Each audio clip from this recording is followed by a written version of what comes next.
आते तो पत्नी पूछती कुछ लाए क्या? बोले कुछ नहीं मिला।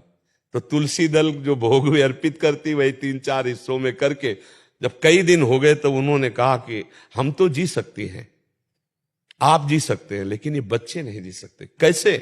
वो श्री कृष्ण श्री कृष्ण श्री कृष्ण श्री कृष्ण कृष्ण कृष्ण करते रहते हो ऐसा।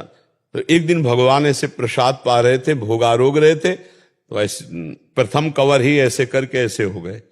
तो रुक्मिणी जी ने कहा ये स्थिति आपकी तब होती जब कोई भक्त दुखी होता है। कौन भक्त दुखी? तो उनका मेरे एक मित्र हैं बचपन के, सुदामा जी, कई दिन हो गए आज उनके घर में भोजन नहीं।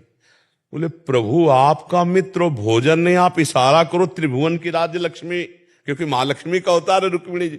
बोले इशारा तो तब करे ना जब उसके अंदर इच्छा हो, उसके अंदर इच्छा ही नहीं। तो रुक्मिणी जी ने कहा प्रभु अब हम नहीं सह सकती, आप जाओ और इच्छा जागृत करो। तो उनका उसके हृदय में तो नहीं जागृत कर सकता।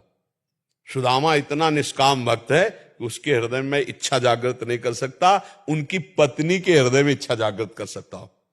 तो भगवान एक भिक्षुक के रूप में गए, कहा भिक्षाम दे। तो अतिथि धर्म का ज्ञान रखने वाली सुदामा जी की पत्नी निकली और उन्होंने कहा कि मैं आपको भिक्षा नहीं दे सकती क्योंकि मेरे यहां एक संतान हुई है जिससे मैं अपवित्र हूं। एक जनना सोच होता है, एक मरना सोच होता है। तो मेरे यहां जनना सोच है, मैं तुम्हें भिक्षा नहीं। तो बोले मैं 10 दिन बाद आ जाऊंगा।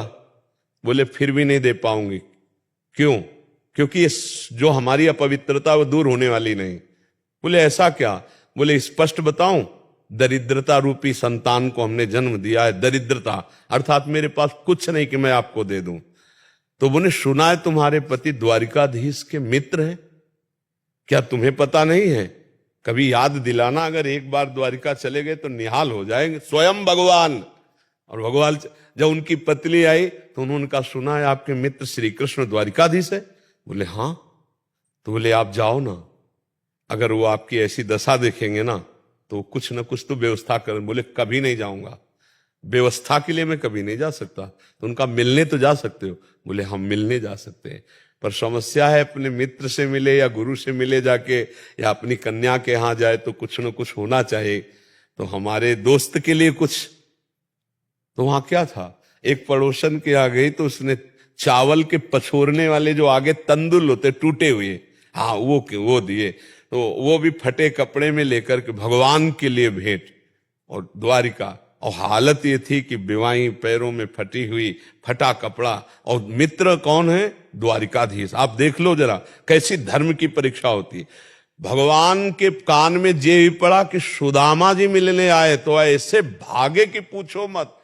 सबके होश उड़ गए कि ब्रह्मा जी और शंकर जी यहां आते हैं तो उनको भी इंतजार करना पड़ता है, लेकिन एक शब्द सुना सुदामा जी आए तो बावरे होकर भगवान भाग पड़े और ऐसे जाकर हृदय से लगे और रुक्मिणी जी के पलंग में आकर भगवान ले बैठा ला। रुक्मिणी जी और आप स्वयं चरण धोए भगवान की। देखो भक्त के चरण, पग चापू और सेज बिछाऊं, नौकर बनू हजाम, हाकू बैल बनो गडवारो, बिना तनख्वाह रथवान, यही तो मेरे मन में ठड़ी भगत मेरे मुकुट मणि। और भगवान के अश्रु प्रवाहित हो रहे सुदामा जी की दशा देखकर। बार बार चेहरे की तरफ देखते हैं, बार बार चरणों की।